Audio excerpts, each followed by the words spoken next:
खबर देंगे आपको। सुप्रीम जुडिशल काउंसिल इजलास का एलामिया जारी कर दिया गया है। जुडिशल काउंसिल के इजलास की सदारत चीफ जस्टिस याहिया आफरीदी ने की।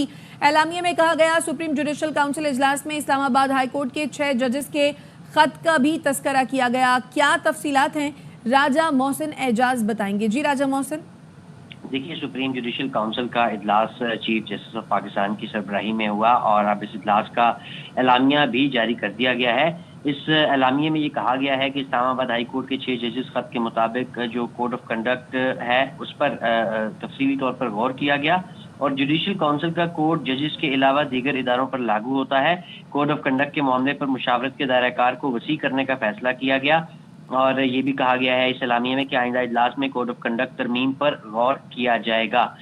इसके साथ साथ जो सुप्रीम जुडिशल काउंसिल का एलामिया जारी किया गया है, इसके मुताबिक सुप्रीम जुडिशल काउंसिल की जानिब से जजेस के खिलाफ 10 शिकायत नाकाफी शवाहिद की बुनियाद पर खारिज की हैं, जबकि इजलास में जो है वो दीगर जो मामलात हैं उन पर भी गौर किया गया। ज़राए ने इस बात की तस्दीक की इजलास से मुतालिक के जजेस के खिलाफ झूठी शिकायत के इंदराज पर कार्रवाई का भी फैसला किया गया है और जुडिशल काउंसिल इजलास ज़ेरे इल्तवाज शिकायतों पर हर माह बुलाने का जो है वो फैसला भी किया गया है और अब जुडिशल काउंसिल का इजलास भी माहाना बुनियादों पर किया जाएगा। ज़राए ये बताते हैं और इसके साथ साथ ये भी कहा गया है कि अगर कोई झूठी शिकायत का इंदराज कराएगा मुअज़्ज़ज़ जज साहिबान के खिलाफ तो उस शिकायत कुनंदा के खिलाफ भी जो है वो कार्रवाई की जाएगी।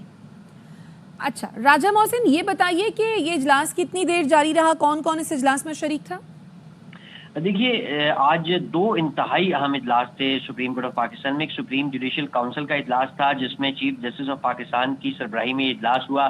सुप्रीम कोर्ट ऑफ पाकिस्तान के सीनियर तरीन जजेस जिनमें justice Mansoor Ali Shah, justice Munib Akhtar, chief justice Islamabad high court, इसके साथ साथ chief justice Balochistan high court, इन पर मुश्तमिल जुडिशल काउंसिल का जो इजलास था ये तकरीबन 2.5 घंटे जारी रहा और उस इजलास के बाद अब सुप्रीम कोर्ट ऑफ पाकिस्तान की जानिब से एलामिया जारी किया गया है जिसमें ये कहा गया है कि 10 ऐसी शिकायत थी जिनको एग्जामिन किया गया और उसके बाद जो है वो अब ये शिकायत खारिज की गई हैं क्योंकि इनमें इनफ ऐसा जो शिकायत से मुतालिक जो मटीरियल था वो नहीं था।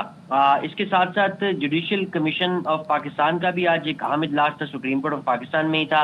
ये चीफ जस्टिस ऑफ पाकिस्तान की सरबराही में हुआ जिसमें न सिर्फ चीफ जस्टिस ऑफ पाकिस्तान बल्कि सुप्रीम कोर्ट के सीनियर तरीन जजेस जो हैं वो भी शरीक हुए, जबकि अपोजिशन की तरफ से जो पार्लिमानी मेंबर्स हैं जुडिशल कमीशन ऑफ पाकिस्तान के, वो हुकूमती मेंबरान, law minister, attorney general Pakistan, bar council के जो नॉमिनेटेड मेंबर हैं इसके लिए ये तमाम लोग शरीक हुए। ताहम जस्टिस जमाल खान मंदोखेल वो ट्रांजिट में थे, वो इस इजलास में बजरिया वीडियो लिंक कुछ देर तो शरीक हुए। इसी तरह जो मेंबर हैं पाकिस्तान बार काउंसिल के डेजिग्नेटेड वो अपनी अहलिया की अदालत के बायस इजलास में शरीक नहीं हो सके और इस इजलास के हवाले से भी एलामिया जो जारी किया गया है इसमें यह कहा गया है कि इजलास में सिंध हाई कोर्ट में आईनी बेंच की तश्कील के लिए सिंगल पॉइंट एजेंडे पर गौर किया गया और सिंध हाई कोर्ट के चीफ जस्टिस मोहम्मद शफी सिद्दीकी जो की पेश करदा तजवीज़ की तौसीक की गई है और सिंध हाई कोर्ट के तमाम मौजूदा मुअज़्ज़ज़ जज साहिबान आईनी बेंचों के लिए उन्हें नामजद किया गया है और ये तमाम जो मुअज़्ज़ज़ जज साहिबान हैं ये आईनी बेंचों के लिए 24 नवंबर तक अपना काम जारी रख सकेंगे, जबकि जुडिशल कमीशन ऑफ पाकिस्तान का जो आइंदा इजलास है उसे 25 नवंबर को दोबारा बुलाया गया है। ठीक है, राजा मोहसिन एजाज अपडेट कर रहे थे। आज 2 अहम इजलास हुए हैं, सुप्रीम जुडिशल काउंसिल का इजलास और जुडिशल कमीशन इजलास। दोनों इजलासों के एलामिये भी जारी कर दिए गए हैं। दोनों इजलासों की सदारत जो है वो चीफ जस्टिस याहिया आफरीदी ने की थी।